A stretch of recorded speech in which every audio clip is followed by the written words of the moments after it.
Bapa, Anak, dan Roh Kudus di dalam satu kesatuan.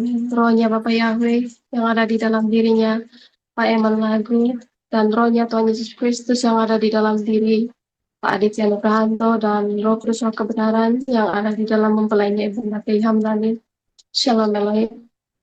Jadi saya ingin menceritakan waktu mimpi saya di kemarin subuh, dan saya menuliskannya karena saya takut terlupakan, dan mimpi saya itu seperti ini. Saya bermimpi seperti saya ada di ruangan angkasa dan saya melihat ada satu layar kecil menunjukkan setiap kenaikan, penurunan, pergeseran, gelombang seperti frekuensi. Lalu Bapak Syargawi, Pak Eman Lahagu yang utama, berada di sana memerhatikan bahkan sedikit pergerakan, kenaikan, penurunan, gelombang atau pergeseran itu. Bapak Syargawi itu sangat sensitif dan dapat merasakannya sampai saya melihat wajahnya itu sudah berkerut-kerut ketika terjadi pergerakan kenaikan atau gelombang itu di layar dan kita rasakan frekuensinya. Kesan pergerakan itu dapat dirasakan, contoh yang paling dekat itu dapat terasa di jantung seperti berdegup kencang, uh, seperti naik itu roller coaster. Dan saya melihat setiap pergerakan kenaikan gelombang pergeseran itu, saya melihat manusia-manusia di bawah bumi itu di dalam barisan yang banyak mengalami juga efek di mana manusia-manusia yang tidak bergerak berada dalam keadaan statik dan hanya berdiam, terjadi perlenggaran antara sesama. Tetapi saya lihat hanya beberapa orang yang bergerak, berlari ke kiri atau ke kanan yang tidak mengalami perlenggaran dengan sesama manusia lainnya yang berbaris banyaknya di hadapan. Lalu kemudiannya tiba-tiba saya sudah berada di muka bumi, berjalan di dalam trafik jalan yang besar, tetapi tidak ada kereta-kereta melaluinya. Dan saya lihat cahaya kecil dengan kecepatan kilat juga turun ke bumi, tiba-tiba mereka menjelma sebagai manusia. Dan saya lihat itu ada yang menjadi wanita, bule, putih, dan cantik. Ada juga yang seperti orang Afrika. Seperti di dalam film-film itu, Bapak Ibu, dorong terus jatuh ke bumi dalam bentuk cahaya dan menjelma menjadi manusia. Seperti itu yang saya nampak. Itu ada sejumlah banyaknya, itu turun ke bumi seperti dalam hero-hero movie itu. Lalu ketika sudah ada di muka bumi, di suatu jalan raya besar itu, mereka tahu posisi-posisi tertentu mereka di mana mereka berbaris di titik-titik tertentu. Demikian juga saya berbaris di titik-titik tertentu dalam barisan itu tanpa perlu diarahkan lagi oleh Bapak Syargawi, Pak Eman Lahagu. Dan saya lihat ada sejumlah orang di tepi laluan jalan itu sedang berkumpul dan mereka itu dipanggil untuk memenuhi ruangan barisan yang kosong tadinya sehingga barisan itu komplit. Barisan itu ada beberapa, satu, dua, ada beberapa Bapak Ibu. Dan saya lihat itu yang ada di depan kita adalah Bapak Syurgawi, yaitu Pak Eman Lahagu itu sendiri. Dan beliau itu hanya diam dan tidak banyak bicara. Ya, hanya seperti itu mimpi saya. Kiranya eh, boleh dimengertikan oleh Bapak Syurgawi, Pak Eman Lahagu, dan Pangeran Wilayah Pak Aditya Nugrahanto. Ingat nanti mungkin bisa dijelaskan oleh Pangeran Ilahi karena agak panjang ya sedikit tadi. Jadi ya itu gambaran dari ya pergeseran frekuensi ya, itu kita sama anak-anak Tuhan yang berada di muka bumi ini. Dan saat ini kan kita sedang berlomba-lomba secara rohani untuk memperjuangkan iman di tengah-tengah dunia ini. Dan roh kita ini kan akan kelihatan seperti apa turun, naik, atau berputar-putar dan lain sebagainya, tapi semua kelihatan. Jadi sehingga ya secara manusia jasmani kita ini semua hanya manusia hina dan berdosa. Namun roh yang ada di dalam diri saya ya merasa eh, keraguan, ya ada keraguan. Nah, kenapa terjadi seperti begitu? Mungkin kadang yang dikatakan maju mundur ini seperti eh, di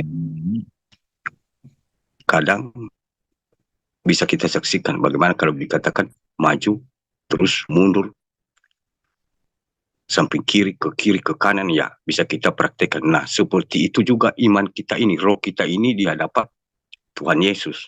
Artinya kadang maju, kadang mundur, kadang juga ke kiri ke kanan.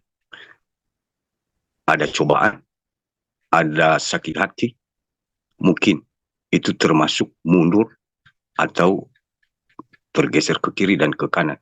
Dan seperti yang aku katakan kemarin, kalau secara roh hampir kurang lebih ya 3 minggu, sebenarnya ya kita itu sudah naik frekuensi dan anak-anak Tuhan ya sudah naik frekuensi, level imannya sudah cobanya ya diganti. Tapi secara singkat saya sudah jelaskan di pasukan besi, katakan naik frekuensi biar kita mengetahui secara mata jasmani seperti seragam anak sekolah SD. Ketika dia lulus dari kelas 6 masuk ke sekolah SMP, berarti dia lagi tidak memakai seragam SD, tapi seragam SMP.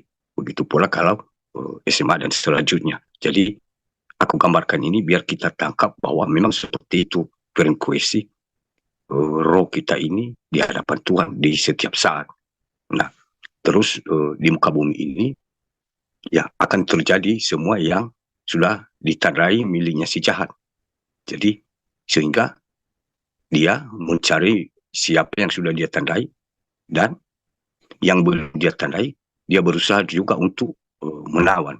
Namun anak-anak Tuhan tidak begitu banyak yang bisa bertahan dengan mungkin sistem yang akan diberlakukan di dunia ini. Kita semua mengerti firman Tuhan, namun untuk menjadi pelakunya, sehingga ketika kuasa itu diberlakukan pasti seperti yang dikatakan oleh saudari kita tadi bahwa tidak banyak yang bergerak, artinya mengikuti arus. Dan tentang ada cahaya yang turun tadi dan entah berubah atau memakai manusia dari berbagai bangsa-bangsa, dan itu gambaran dari malah malaikat Tuhan atau kita pasukan-pasukan cahaya yang sudah dipakai oleh roh-roh yang dari atas untuk menyuarakan kebenaran di tengah-tengah dunia ini, sehingga yang percaya ya bisa bertobat sadar, dan yang tidak percaya ya mungkin itu tergantung pilihan masing-masing. Namun di sini tiap hari apa yang kita lakukan, seperti apa roh kita ini, maju atau mundur, menyamping atau bagaimana berputar-putar, itu satu pun tidak ada yang bisa di hadapan Tuhan. Namun Tuhan masih memberi kita kesempatan. Artinya bukan dalam arti Tuhan itu dilambangkan seperti tadi dia diam saja. Jadi artinya memberi kesempatan, masih memberi kesempatan. Dia tidak marah dan dia tidak memberi petunjuk, ya cuman tergantung bagaimana kita meresponnya masing-masing. Namun ketika kita merespon, Tuhan selalu ada bersama-sama dengan kita sampai kesudahannya. Ya mungkin kira-kira begitu ya dari saya. Dan mungkin kalau ada yang belum saya jelaskan, mungkin ada pangeran ilahi yang menjelaskan, dan terima kasih banyak. Tuhan Yesus memberkati, dan saya kembalikan kepada host. Mimpi yang pertama tadi itu tentang kenaikan frekuensi ya, yang sudah dijelaskan sama Bapak Surgawi ya. Ya seperti itu, akan terjadi bencana ya, yang levelnya itu semakin naik ya. Tergantung kotanya, tergantung ulah manusianya itu. Ketika di dimensi roh itu menangkap banyak simbol roh yang sangat najis ya di kota itu, ya bencananya akan semakin hebat. Seperti itu. Terus mimpi yang kedua tadi itu tentang pasukan cahaya ya, itu pada masuk ke dalam tubuh-tubuh orang yang sudah siap dipakai ya. Makanya tadi ada simbol cahayanya itu kecil-kecil pada bertaburan atau menyebar ya, seperti itu. Itu pasukan cahaya itu mulai mencari tubuh-tubuh yang bisa dipakai.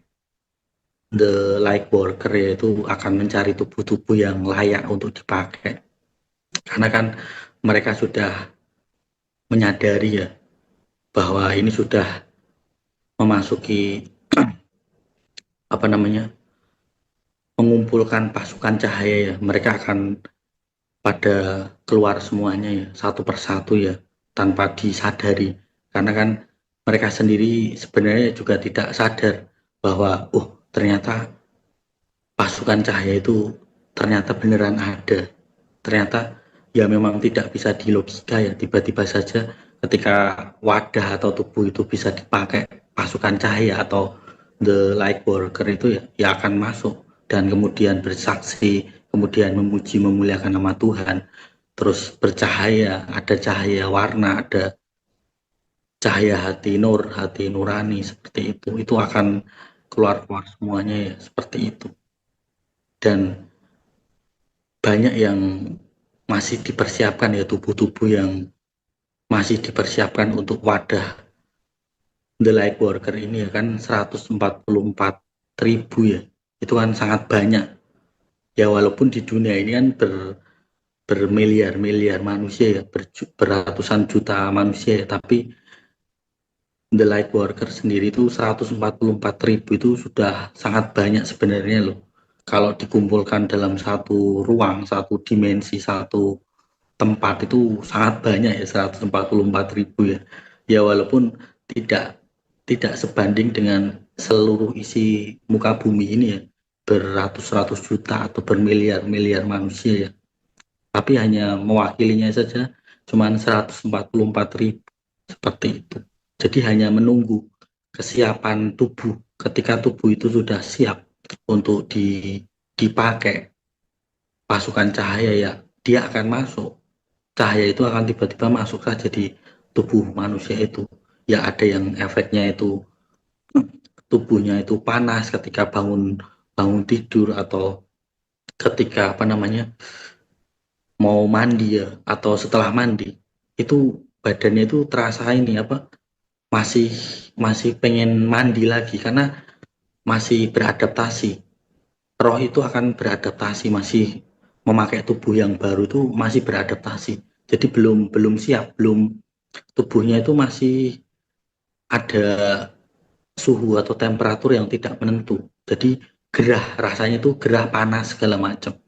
Ketika baru memakai wadah itu pertama kali itu harus beradaptasi atau menyesuaikan, bahkan sehari itu bisa mandi 3 kali bahkan sampai 5 kali, saking ya belum siap ya, wadahnya itu kan panas ya, belum bisa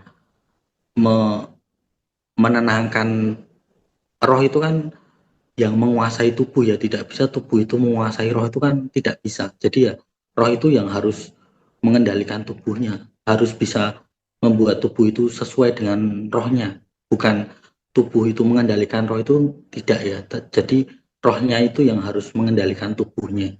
Jadi harus beradaptasi, misalnya ya saking panasnya gerahnya tubuhnya itu ya, dia pasti akan mandi atau berendam, bahkan sampai ada yang berendam es batu atau air es ya, untuk mendinginkan tubuhnya, saking belum bisa beradaptasi, belum bisa menyesuaikan. Rohnya itu kan harus menyesuaikan tubuhnya itu supaya bisa dipakai, supaya bisa berjalan. Itu bagaimana, seperti itu ya yang bisa aku tambahkan ya dari mimpi saudari Eva Wenda. Itu saja ya dariku, terima kasih ya.